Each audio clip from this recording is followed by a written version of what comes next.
All right, everybody, welcome to the Loving Utah webinar. Um, Today, as we are continuing on a subject of talking through some of the things that we are learning through the Intentional Churches book and through Intentional Churches coaching, um, we're going to take a look at today at some ways that you can use a tool that's called the Four Helpful Lists. And the Four Helpful List is an analytic tool, and some of you on this screen have used it before, and some have not. So, but every time we do this and every time we talk about this, there's always a deeper understanding of how we're trying to lead our teams and how to get to create better decisions, how to prioritize things, and how to take better actions. So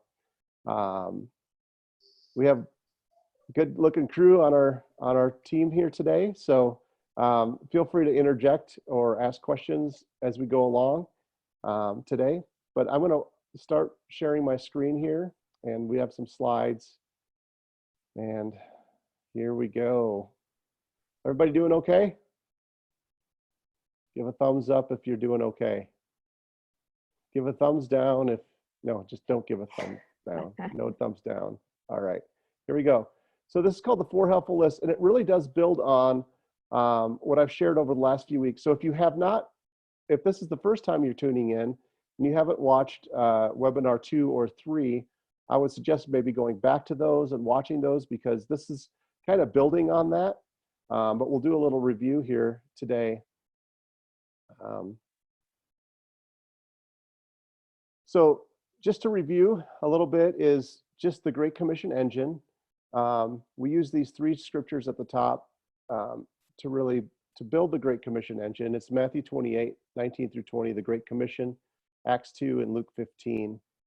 And it's really trying to keep your team focused on the mission that Christ gave us. So this is a biblical model, teaches what we should be paying attention to. And it's one of our analytic tools that we use consistently with churches that we're coaching. So we're going to be using this tool all the time, and we suggest churches even use it with their leadership teams about once a quarter, pulling this out, seeing how we're doing with this. So I'm going to teach you today on how to evaluate where you are with this chart. We haven't talked about that yet. And then each component is interconnected with the other. So each one affects the other. You think about an engine that has multiple pistons. If one piston goes out, you lose a lot of power. In a 3-piston engine, actually, that are in jet skis and some different construction equipment, you lose almost 60% power when you lose one piston is down. And so we want to think of this as we're trying to get all 3 of these pistons, which is the gathering at the top there, life-changing relationships on the right, and surrendered living. How do we get our church really working really well and having these 3 pistons firing really well? And then we put the 1 at the center, and that reminds us that there's one mission that Jesus came to accomplish. That's the mission that he invited us to join in. It's to seek and save that which is lost. That's Jesus's ultimate mission, and the Great Commission to go out and make disciples, find those that are not part of his family and invite them in, is his number 1 mission. So that's why we really want to think about our one, the one who hasn't yet come to our church, the one who is lost, that they would be invited into our church. And then simple steps up on the top right. These red lines that are on the arrows, those are to indicate that you need simple steps to get from one place to the other, especially for the one. And so we want to create next spiritual steps for everyone and first spiritual steps for their friends. As we try to understand like where our church is on each of these, it starts by just asking your team, how are we doing? So if you look at this chart, it's a little different. We have some colorful dots on there. And so this is the way with intentional churches, we try to evaluate where we are as a church. And this is actually a church from a couple years ago. We're gonna show you their Great Commission engine here, and then we're gonna show you their 4 helpful lists when we get to that. And I think this will be really helpful for your team. And so this is from one church. This is a specific church that had this, and we color in the dots. So if you look previous, there's the dots that are blank, and then we color them in with a color. And we do this as a team. So we ask our team, like, what is it? Red, yellow, or green. So red is a rating that means, you know, the item is not in a position to activate the Great Commission or to drive double kingdom impact. It means it's potentially broken or barely functioning, and it really demands attention. We use the color red because just like your dashboard on your car, when a light comes on red, it means you need to pay attention. Something's not working correctly. And then yellow. Yellow is a rating that means there's a lot of room for improvement. It's not at its top level of effectiveness, and it needs further attention to become optimal. So yellow is just like, yeah, it's working, but it's not really working well. So we gotta pay attention to that as well. And then green just means that it's driving forward the Great Commission. It's doing well. It's moving us towards double kingdom impact.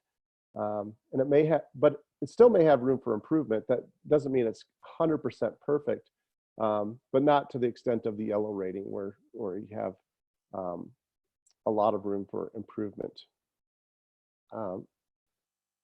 Any questions on that so far? You can raise your hand if you have questions or comments. I'm going to have some of the people on here share a little bit. So, okay. If there's no questions or comments, I'm moving on. All right. So we take the Great Commission engine, and then we use it, run it through this tool. And this is the tool we're going to talk about today and kind of teach you how to run this tool today. It's called the 4 helpful lists. So you can really use the 4 helpful lists in any type of analytical situation. If you're trying to analyze anything, you could say our youth ministry, you know, or our women's ministry, or our facilities, or whatever. But we want to always start, if you've never done this before, and we always want to start using this in relationship to where the church is today as it comes to the Great Commission engine. So we always want to talk about where we are today so that we can kind of get a clearer picture of where we are now. We want to create a picture for the future. Where do we want to go? And then we create a plan of how to get there. So, so we asked 4 questions, and you can write these on a whiteboard or on a big piece of paper or whatever. We use the big 3M sticky papers a lot. And it's just basically 4 boxes, and you are what's right, and you're asking what's wrong, what's missing, and what's confused. And these are the 4 things you want to discover about the thing that you're analyzing. And so today we're going to look at the Great Commission engine. So you can lead your team through the Great Commission engine, talk about that, get the colors up there, and then you can start filling in the blanks on these 4 questions. So what's right, what's wrong, what's missing, and what's confused. Now, look at this chart. This chart might be a little confused, okay? But hopefully it's not too confused with my number system. I tried to get all this on one chart, okay? So here's how we want to look at it. Get your red, yellow, green. You want to look for your gut reaction for where the church is today, okay? So this is not, whenever we do the Great Commission engine and whenever we rate them red, yellow, green, we don't ask for a lot of discussion on that. We don't want a lot of input. We don't even want to know why you think it is. Just where do you think it is today from your gut? And we can talk about more of it later. So when you're asking your team, where is our church today? So how are we doing on our weekend gatherings, right? So things to be thinking about is your worship, your teaching. Now This is being recorded in the age of COVID-19. So churches are thinking, how do we do all this stuff online? How do we do weekend gatherings online? How are we doing with kids, with teens, facilities, lobby, parking, greeting, friendliness, clarity? How does our one experience our Sundays? So I'm going to actually ask Randy to share just a little bit when we went through this with his church, just what you discovered about parking. That was like nobody was paying attention to parking at Cross Tower Church of Christ, but we found out you needed to be paying attention to it. So Randy, share a little bit about what happened there. Yeah, when we did our intake, it looked like our church had the measles. I mean, we had red dots everywhere on our thing, so don't be discouraged. Yeah, we had our parking lot was always full on Sundays, and our parking lot's kind of a horseshoe around the building. So on the two sides of our building, we have these two gravel things that are landscaping. And so we decided, what we worked out with Soggy is we weren't having any spaces for our guests to park. In fact, we have cameras all over our building, and we had visitors coming in, and we saw them. They'd drive through and then leave because there was nowhere to park. And so we encouraged our members then to park on the gravel on both sides and leave the good spaces on the asphalt for our guests. And then we identified one whole row on one side by the front doors for guests and seniors, and made signs and all that thing. So the first Sunday we had over 40 cars in the gravel, and so we made a big deal about that. And then on the back side of the building by the doors, we put orange cones so they couldn't park there. We go get them at 10:15 before the service started. And so that made all the difference. And so now we don't have to put those cones up. Our guys now park on the gravel automatically, and it's just become a part of our culture. Yeah. So What we became aware of is we counted how many cars were out there on the asphalt and realized it was almost 100% full. Yeah. And so when people were showing up, they didn't know where to park and would drive off. So yeah. That was one piece that became a discovery out of what's right, what's wrong, what's missing and confused. And what was missing is more parking. What was confused was our parking. So yeah. Do any of you other guys have a specific thing that came up on a 4 helpful list that you would say, man, this really changed how we were thinking? How about you, Mike Packer? Do you want to talk? No, he doesn't. He says no. Talk about communications. You guys are actually, Southeast is really doing a great job on communications these days, as I notice, and even with online church. But a few years back, you guys really came up with that communication was pretty poor, right, and confused. So it still is, but it's better. Yeah, no. So when we did our intake, communication was something that we just needed to get more succinct in. Like we just weren't doing it well. And so we came up, they were one of our VIP teams was a communication. That was our goal to get that out. And so we came up with the team and they were working on it. And there were some helpful principles that they used. So our phrase that we use is 7 times in 7 different ways. So we want to communicate 7 times in whatever information 7 times in 7 different ways, and that's worked out really well for us. But like anything, you drift, right? And so your eating habits, your exercise habits, all that stuff, it just kind of drifts. And so we've been using the 4 helpful lists. Like that's what we did. We ran it through and we said, okay, what's working, what's not working. What's missing and what's confused, and so we used it to redefine it. So yeah, and you use it almost every week in your staff meetings, right? Yeah, pretty close. Especially like right now, like with our communication team, like moving into the COVID stuff, like we wanted to make sure that what we were doing was sustainable for the long run. we really feel like this is going to be it for months, not weeks, but months. And so even if it's rolling quarantines where it's you roll out and all this stuff is lifted, and then 2 weeks later you come back. And so for us, we put together like a pattern. And so we do a Monday update, we have a Thursday prayer meeting, and then a Saturday update. And that's pretty much what we're doing. And then Sunday worship service. And so we put that in place. And then what was it, 2 weeks ago, maybe 3 weeks ago, because it wasn't Easter week, but three weeks ago, we came back and we said, okay, what's missing? Does this still feel good? Basically, we went through the helpful list and we ditched a few things that we were doing, and we clarified some things that we weren't. So Awesome. Yeah. Okay, I'm going to go on to the next question. So how this is designed, these questions on the left side here, you should be asking, these are giving you some extra suggestions on how to get your team thinking about this. You guys could do this on a Zoom call with your team, or hopefully we get to be together live sometime soon, who knows. But going through each of the pistons of the Great Commission engine, how are we doing with life-changing relationships? So every church has something for life-changing relationships, at least they should. So most of the times in America, it looks like small groups or Sunday school or house churches or something like that.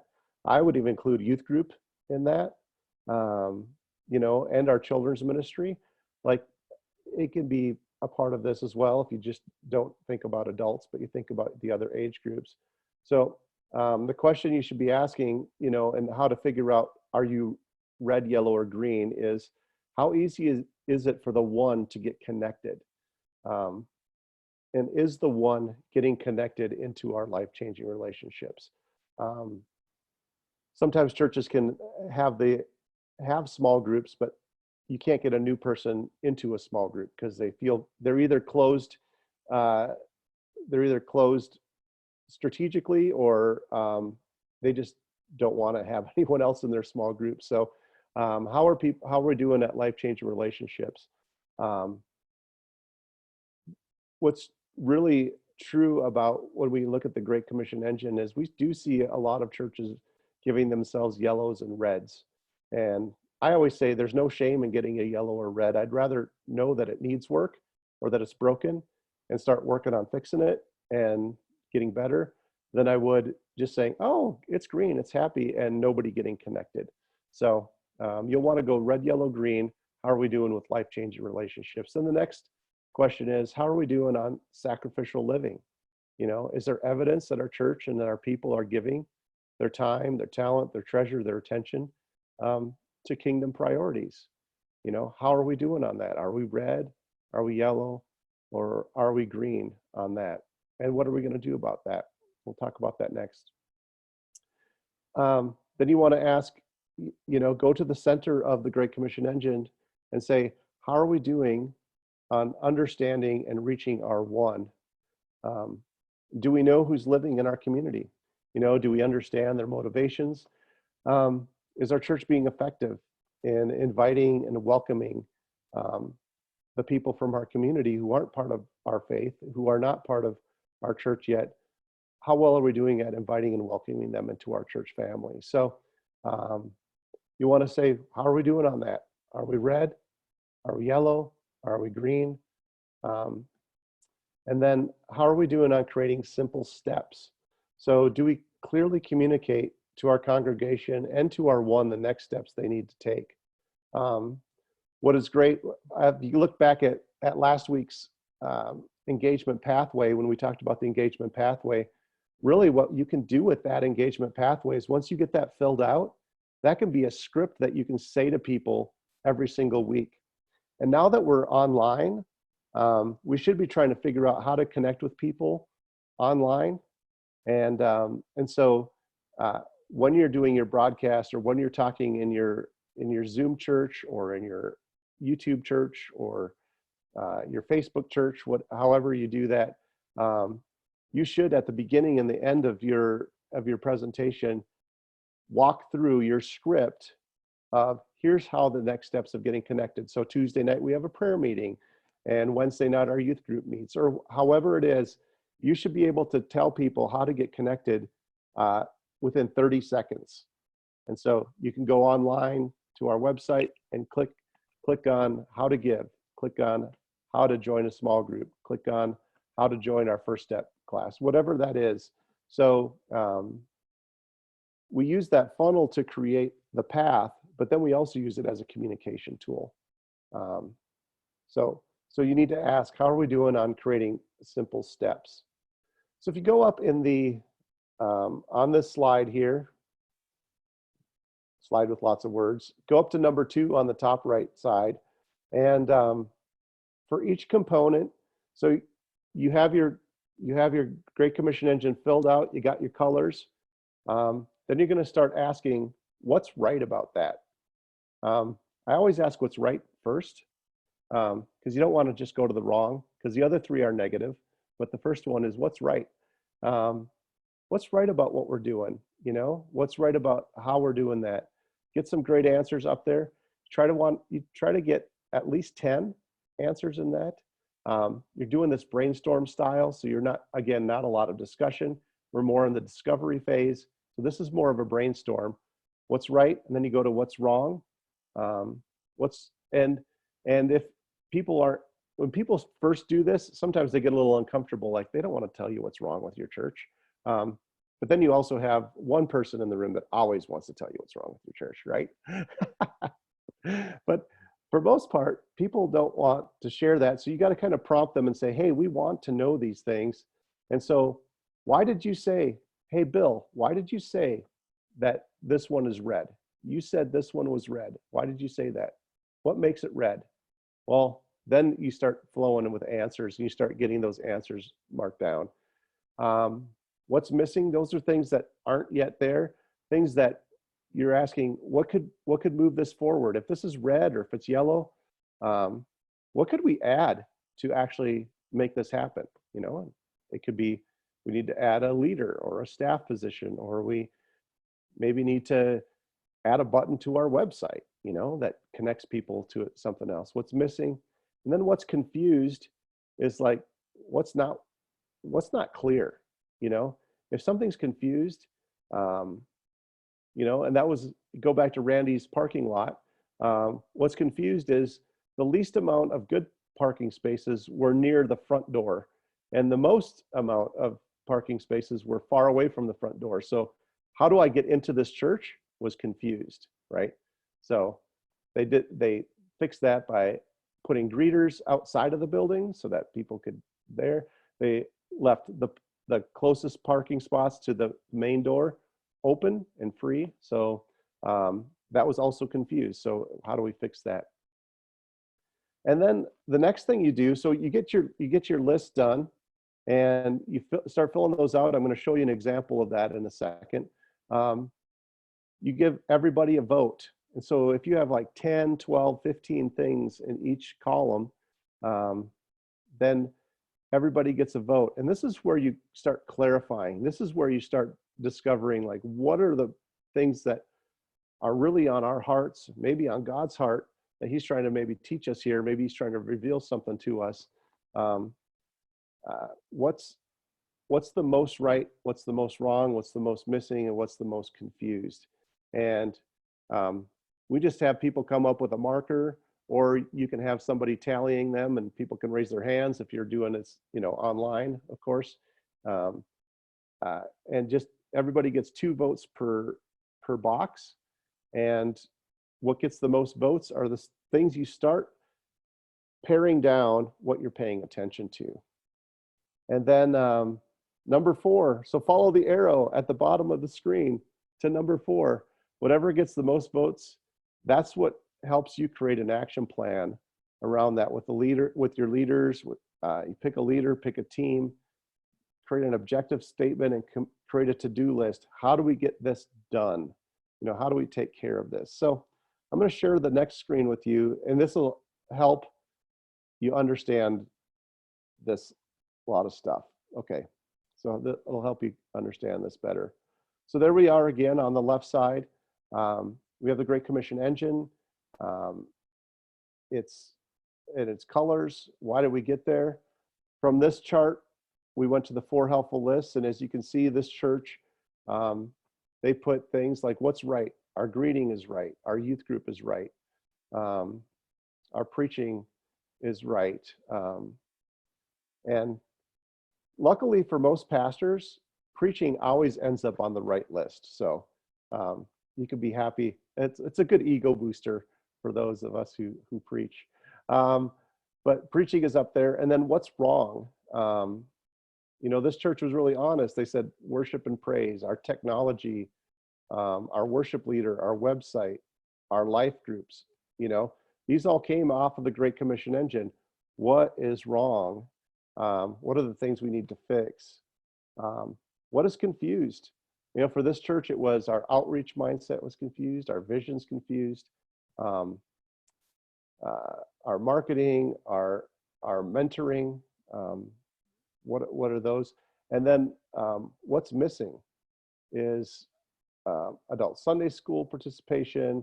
So this is, again, it's a brainstorm list, leadership training, connection, tech experts, our facility.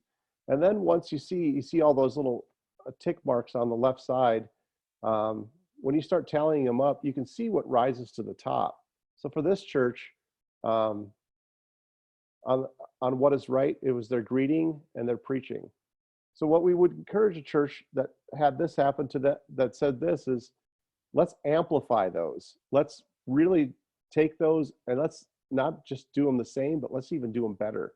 Like, how do we take advantage of these being our great strengths, right? Let's get our greeter team even greeting better. Let's get our preaching even tighter, you know, better communication. Over there on what's wrong, our website. So website rose to the top of the list and life group rose to the top of the list. Okay, well, you know, you're going to have to figure out what's wrong with that website. You're going to have to put an action plan together for the website, an action plan together for your life groups. Down at the bottom, what's confused? Their outreach mindset was confused. Okay. And then what's missing? Leadership training. Well, all of these things are probably very much interwoven with each other, or would possibly work together as we're thinking about some of this. So this is one church's example. We could do this. Oftentimes, when churches start using this on a regular basis, every Monday or Tuesday in staff meeting, you can use this as a tool of, how did Sunday morning go? How did that go? How are our small groups doing? You can do right, wrong, missing, confused on these things. So any questions on this so far? I'm going to unshare this screen and I'm going to let anybody ask questions. Raise your hand. Anybody? Yeah, Sarah. I was just going to say that we did this process with Dave and it was so valuable. And it's so valuable that I have one folder that travels with me everywhere. It's kind of my working binder for everything. And I have my list that came out of this right here. Awesome. Like, always front of mind. Yeah. We found it that valuable. So I just wanted to say thank you for taking us through that process and just encourage you guys to consider it. Yeah, for sure. And I love doing that. What I did with Fellowship Church with Sarah and Aaron and their team was we just did this in about a 3 hour to 3.5 hour workshop, where we took the same concepts as we're teaching you here in these last few videos. We did that. So what are some of your thoughts there, Mr. Fox? So I was just going to say, the first time I went through this whole program with Lifestone Church, what blew me away was this gives you a new paradigm for how to interact with your leadership team. And the word that's used is a new operating system. So obviously switching from like an evil Windows system to a wonderful heavenly Mac system, something like that, right?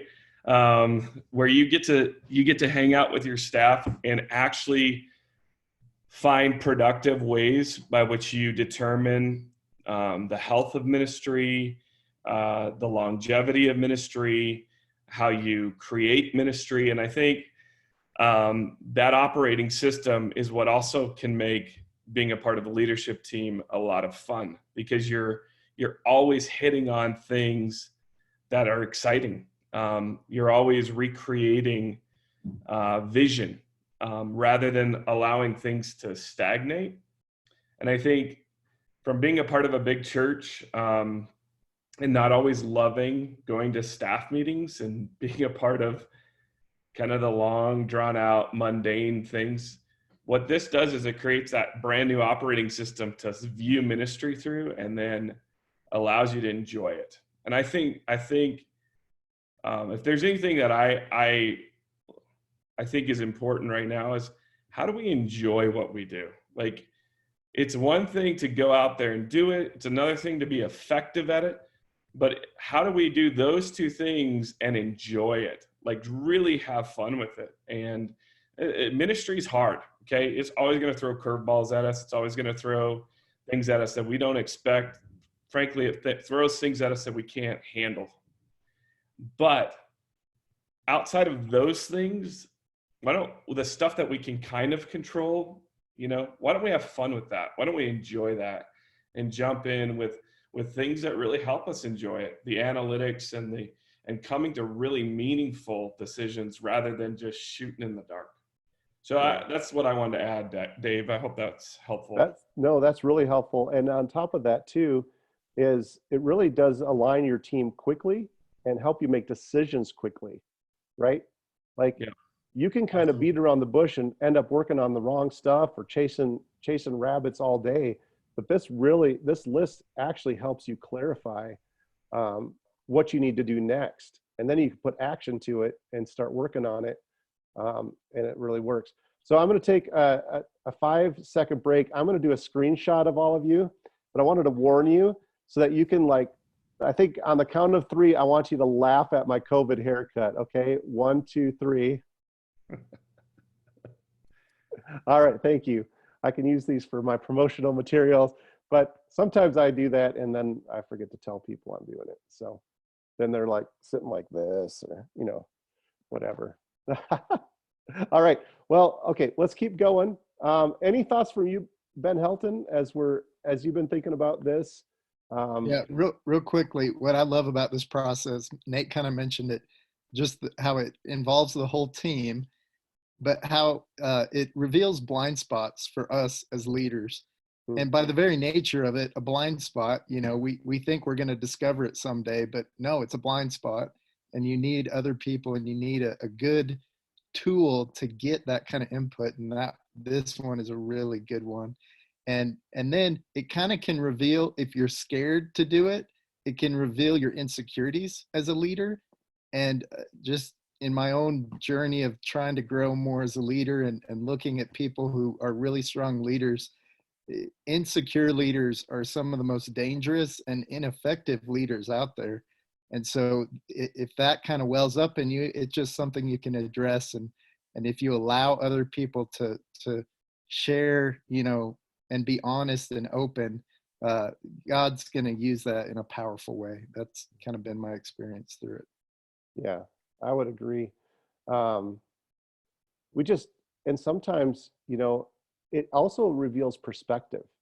So you think about perspective, right? Everyone in the room, everyone on your leadership team, your elder team or your staff team, your ministry team leaders, they all have a perspective that they come in the room with. And oftentimes, if we don't use these tools, we'll just trudge along, going around, doing ministry, and not knowing that something is red or something is yellow. We think it's great. Oh yeah, I heard great things about that. But when you get people in a room or around a Zoom call around these subjects, all of a sudden, you get a perspective of one person says, green, oh, our small groups are green. Our small group meets all the time. We work together, we're doing great. And then you can have someone across the room say, no, I think our smaller groups are red. And they're like, why? Well, my perspective is we haven't added a new one in the last 2 years. We have all these new people who are coming to our church and nobody's getting into a small group. Well, that would make it red, right? So it eliminates us kind of having the rose-colored glasses of going, oh yeah, everything's fine. And it also gives people the ability to speak into something that maybe they might have not spoken into unless you gave them that opportunity. So these tools also open up conversation and opportunity. Yeah, Nate, go ahead. Man, finding the mouse might be the most difficult thing in the world. So I think, just to add to what you're saying there, Dave, I think the big thing with involving all those other people and even playing off of what you said, Ben, about blind spots aren't just a problem for the leader. Blind spots are a problem when people who are followers perceive the leader having a blind spot and nobody ever deals with it. I find that has happened in a lot of ministries, and there's a lot of people who murmur and know, hey, the leader doesn't realize he's this way. And so what happens is, even though the leader is a strong personality and probably even a decent leader, this process allows a strong leader to develop buy-in because of those people's ability to give feedback.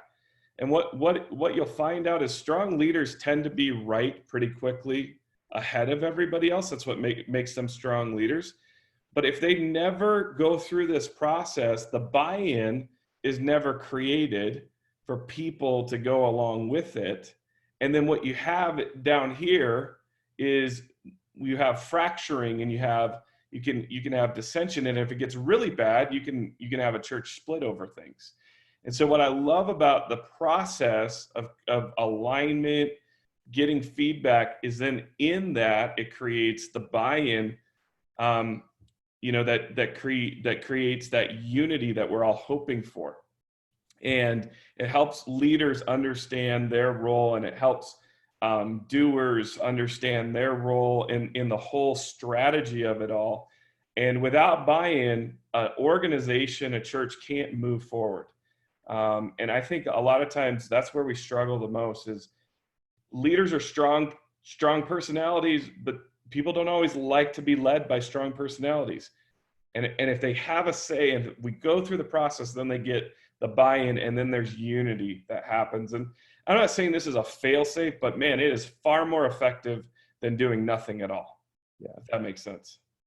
Yeah, in fact, I've probably been in the room with about 100 churches doing this in a workshop format where we teach these over a few hours, these tools, and then doing some of the intentional growth planning with other churches, and momentum coaching with James up at Roy Christian. James, just wave at everybody. Woo! Spending time with them. What is awesome, and you could be afraid of other people's opinions, like, oh, I don't know what these people are going to say.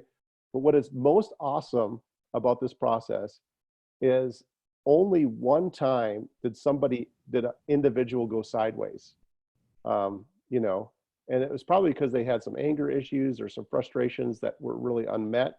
And this process but that was once out of, I can say, almost 100 churches that I've seen. And what happens is people don't always need to get their way. Sometimes the loudest voice, right, gets their way all the time. And you're like going down rabbit trails again, right?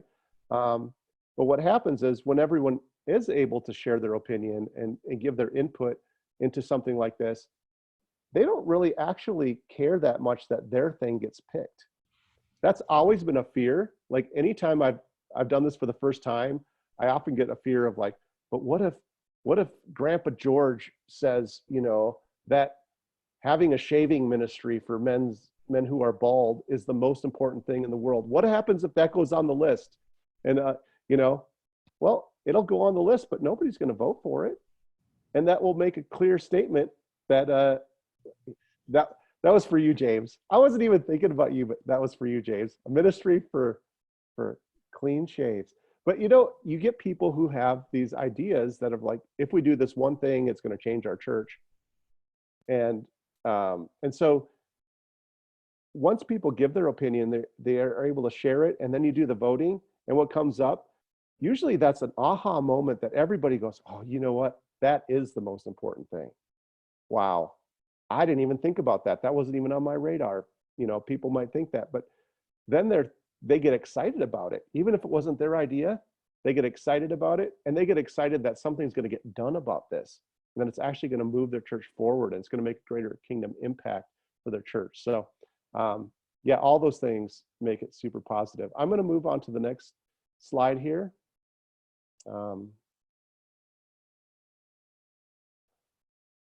That great input, guys. Thank you, everybody. All right. Well,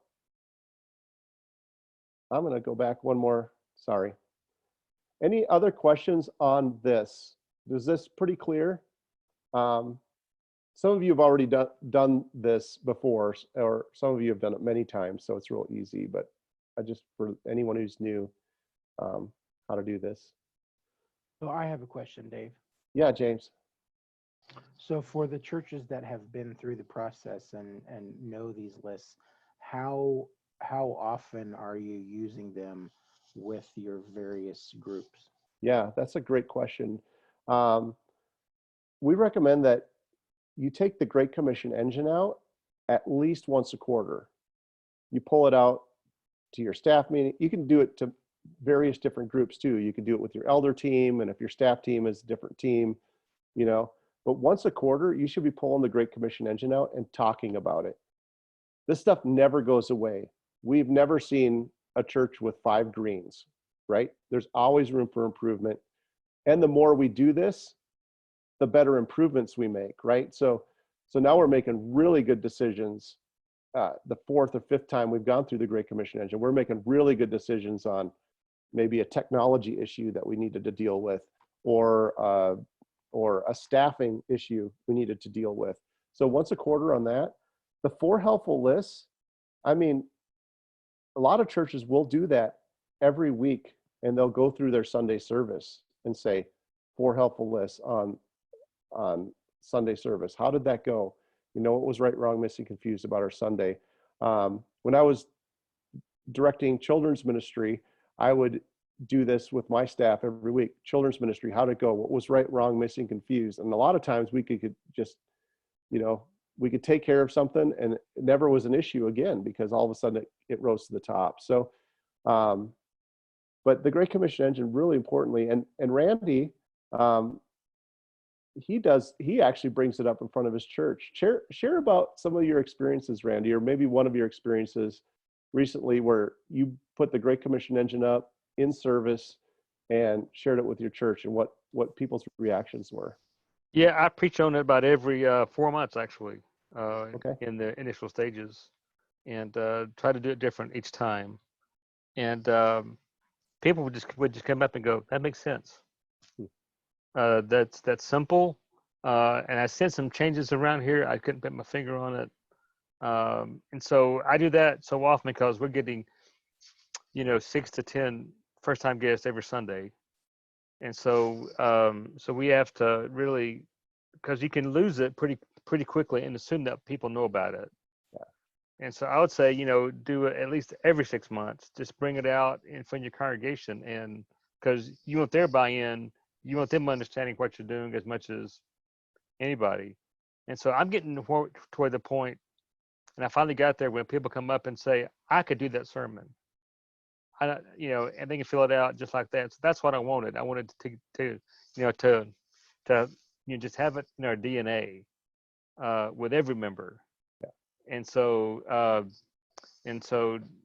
I think it's some of them go, "Oh, here we go again." But the new people are just going, and I say it now, you might have heard this, but we had so many new people in the last couple of months that they don't know about this. And so we're going to go over it again.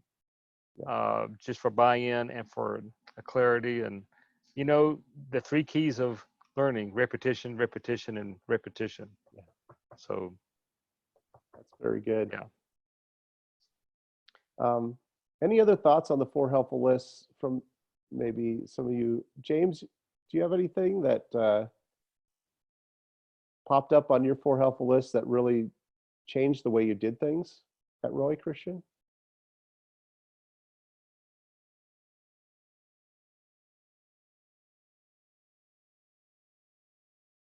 Now I'm in the right screen. So when we've gone through the lists, probably the biggest issue for me was sitting down and shutting up and not trying to guide where things are, because there were times when I just thought, you're so wrong. What's wrong with you people? This is really the issue, not this over here. I guess I had to learn that even though probably especially since I'm so close to everything in a small congregation where I'm involved in virtually everything, I was just too close and needed to get out of the way to let other people talk about it. Yeah. It was helpful to hear everybody else's perspectives, and because they cared about things, because they had opinions, we made some changes that seemed to have really made some big differences. So Yeah, I was really proud of your team. Just the fact that what kind of rose up out of Roy Christian was this new fire of reaching our community and loving. So they have a hashtag, RCC loves Roy City, right? RCC, Roy Christian Church loves Roy City was their hashtag. And everyone got rallied around that. That came out of this, is like, we can rally around loving our city, right? And all kinds of great ideas and a lot of action happened around that. So that was really cool. All right, I'm gonna go back to my shared screen here. And we're gonna wrap up. I'm excited about next week. Next week is gonna kind of wrap up and getting you to action. Okay, so, oh man, there we go. So we use the Great Commission engine, the 4 helpful lists, and that helps us actually get to a thing called a vision initiative project. So on a small scale, we do a lot of other exercises, but on a small scale, you can use these 3 tools to get yourselves to creating an action plan. And so we call that a VIP. You can just call it an action plan, it doesn't really matter. But next week, we're going to talk about how to create this action plan to move your team forward. Taking what you've learned from the Great Commission engine, your red, yellow, green, taking what you've learned from your 4 helpful lists, and seeing what do we need to work on next. So I also want to let you guys all know that if you go to lovingutah.org, you'll find our previous webinars there. So right on the home page, I'm posting them so that they're easy and convenient. You can go back and look at how to be effective online. You can look at the Great Commission engine, those previous ones.